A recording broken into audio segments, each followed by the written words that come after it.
ఓం నారాయణ ఆది నారాయణ. ఓం నారాయణ ఆది నారాయణ ఛానల్ను ఆదరిస్తున్న గురు బంధువులకు స్వాగతం, సుస్వాగతం.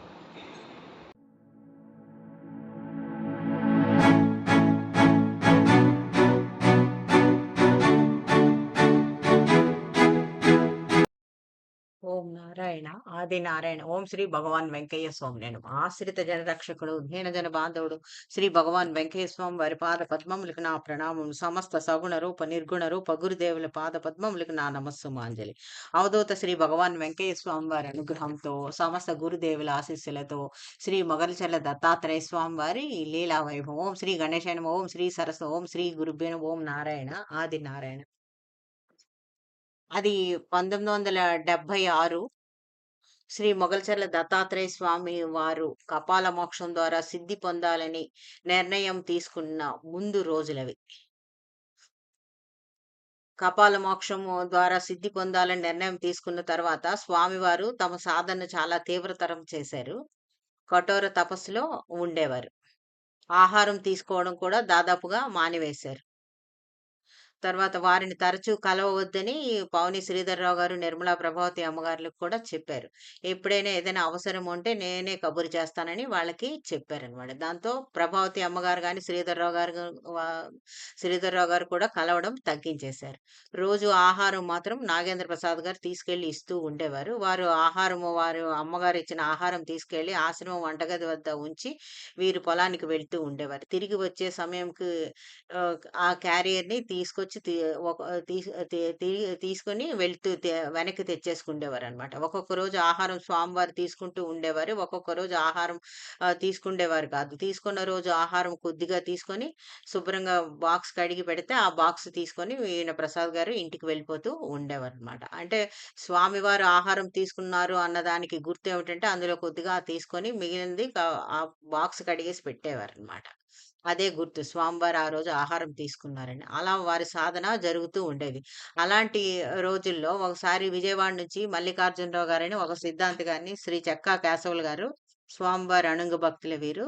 చెక్కా కేశవులు గారంటే, చెక్కా కేశవులు గారు మల్లికార్జునరావు గారని ఒక సిద్ధాంతి గారిని మొగల్సర్ల పంపారు. ఈ మల్లికార్జునరావు గారేమో దేవాలయ ప్రతిష్టలు బాగా చేస్తారని పేరు వీరికి. శ్రీ చెక్కా కేశవులు గారి ద్వారా శ్రీ మొగల్చర్ల దత్తాత్రేయ స్వామివారి గురించి విని, శ్రీ స్వామివారిని చూడాలి, దర్శించుకోవాలని కుతూహలంతో ఈ మల్లికార్జునరావు గారు మొగల్చర్ల వచ్చారనమాట.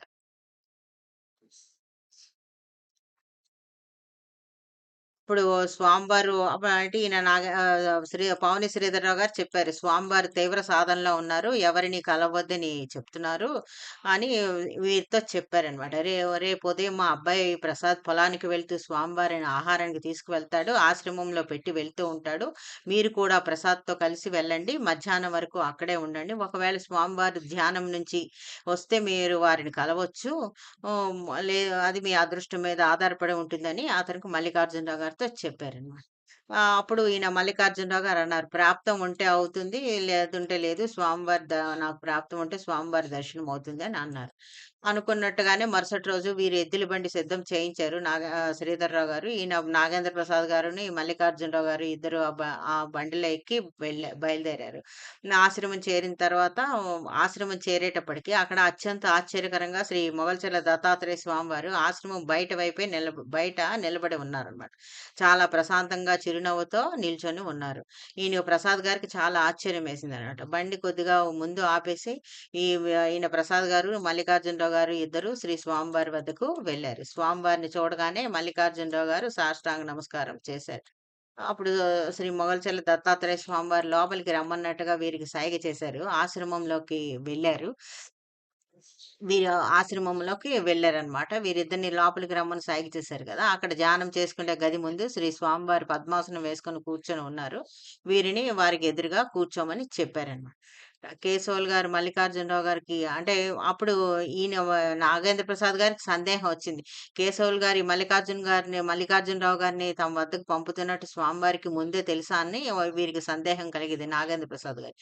దానికి స్వామివారి చల్లని చిరునవ్వే సమాధానం. వీరి మనసులో అనుకున్న దానికి వారి చల్లని చిరునవ్వే సమాధానం అయిందనమాట. ఆ తర్వాత స్వామివారు ఇలా అడిగారు, "ఏమిటి విషయాలు? నన్ను చూద్దామని వచ్చారా? మంచిది. కేశవులు గారు బాగున్నారా?" అని అన్నారు స్వామివారు. అప్పుడు ఇంక వీళ్ళిద్దరికీ అర్థమైపోయిందనమాట. సందేహం లేదు. స్వామివారు చక్కటి అవగాహనతో ఉన్నారు. అంటే మల్లికార్జునరావు గారు వస్తున్నట్టు వారికి ముందే తెలుసు అని అర్థమైపోయింది. స్వామివారు అడిగిన వాటన్నిటికి ఈయన మల్లికార్జునరావు గారు తలూపుతూ ఉన్నారు. ఒక్క మాట కూడా మాట్లాడలేదు.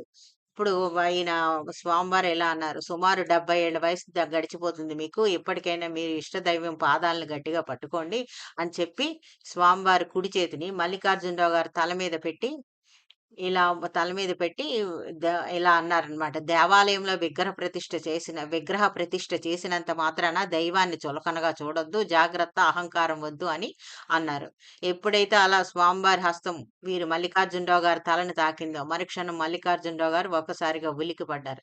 ఆయన కళ్ళ నుంచి నీళ్లు ధారాపాతంగా వచ్చేస్తున్నాయి. ఇప్పుడు ఆయన మల్లికార్జునరావు గారు ఇలా అన్నారు, "స్వామి మిమ్మల్ని కలుస్తానని అనుకోలేదు. నేను చాలా దేవాలయ ప్రతిష్టలు చేశాను. ఈ విషయంలో నన్ను మించినవాడు లేడని, నేను ప్రతిష్ఠ చేయబట్టే దైవానికి పూజలు జరుగుతున్నాయని అహంకారం ఉండేది. అది తప్పని నాకు తెలిసింది.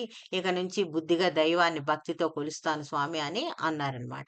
స్వామివారు లేచి నిలబడి ఇలా అన్నారు, "మంచిది, శుభం జరుగుతుంది. ఇక వెళ్ళి రండి. నాకు ధ్యానానికి సమయం అవుతుంది. కేశవులు గారిని అడిగానని చెప్పండి" అని అతనితో చెప్పారు. అంటే స్వామివారు చాలా క్లుప్తంగా చెప్పినా, మల్లికార్జునరావు గారికి అందులో సారాంశం చక్కగా బోధపడింది. ఈ శ్రీ మొగల్చర్ల దత్తాత్రేయ స్వామివారు తమ స్పర్శతో శక్తిపాతం చేసి వీరిలో పరివర్తన తీసుకొచ్చారు. మల్లికార్జునరావు గారు స్వామివారికి సాష్టాంగ నమస్కారం చేసుకొని, స్వామివారి దగ్గర నుంచి వారు సెలవు తీసుకున్నారు. అయినప్పటికీ వారి కళ్ళ నుంచి నీరు ఆగటం లేదు. ఇంకా ఈ మొగల్చర్ల వచ్చిన తర్వాత పవని శ్రీధర్రావు గారి, ప్రభావతి గారితో ఈ జరిగిన విషయమంతా పూసగుచ్చినట్టు తన అహంకారాన్ని వదులుకోమని స్వామివారు చెప్పారని చెప్పి పదే పదే చెప్పారు. స్వామివారిని తలుచుకుంటూ వారు విజయవాడ తిరిగి వెళ్ళిపోయారు. ఓం నారాయణ, ఆది నారాయణ, ఓం నారాయణ, ఆది నారాయణ.